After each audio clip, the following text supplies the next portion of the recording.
Hello viewers, welcome to our channel. Megastar Chiranjeevi గారి హీరోగా, నయనతార హీరోయిన్‌గా, అనిల్ రావిపూడి గారి దర్శకత్వంలో భారీ అంచనాల మధ్య ఫ్యామిలీ ఎంటర్‌టైనర్‌గా తెరకెక్కిన సినిమా మన శంకర్ వరప్రసాద్.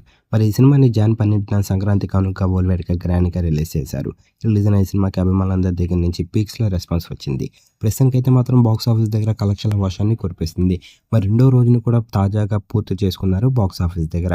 మరి రెండవ రోజు వరల్డ్‌గా 15 కోట్లని వసూలు చేశారు. మరి సాలిడ్ కలెక్షన్స్‌ని రాబట్టారని చెప్పాలి రెండవ రోజు. ఈ విషయాన్ని పక్కన పెడితే పాన్ ఇండియా స్టార్ ప్రభాస్ గారి హీరోగా, మారుతి గారి దర్శకత్వంలోని హర్రర్ థ్రిల్లర్‌గా తెరకెక్కిన సినిమా ది రాజా సాబ్. మరి ఈ సినిమాని జాన్ 9న సంక్రాంతి కానుక వరల్డ్‌గా గ్రాండ్‌గా రిలీజ్ చేశారు.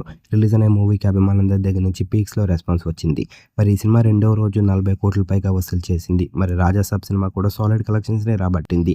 మరి రెండు సినిమాల్ని కంపేర్ చేసి చూసుకుంటే గనక మరి the Raja Saab movie paise సాధించింది. మరి రెండు సినిమాలు గనక మీరు చూసినట్టుగైతే ఏ సినిమా బాగుంది, ఏ సినిమా ఎలాంటి విజయాన్ని ఇచ్చిందని అనుకుంటున్నారు? కింద కనిపిస్తున్న కామెంట్ బాక్స్‌లో కామెంట్ చేయండి. ఈ వీడియో గనుక మీకు నచ్చినట్లయితే లైక్ చేయండి, షేర్ చేయండి. మరిన్ని ఇంట్రెస్టింగ్ అప్డేట్స్ కోసం మన ఛానల్‌ని సబ్స్క్రైబ్ చేసుకోండి.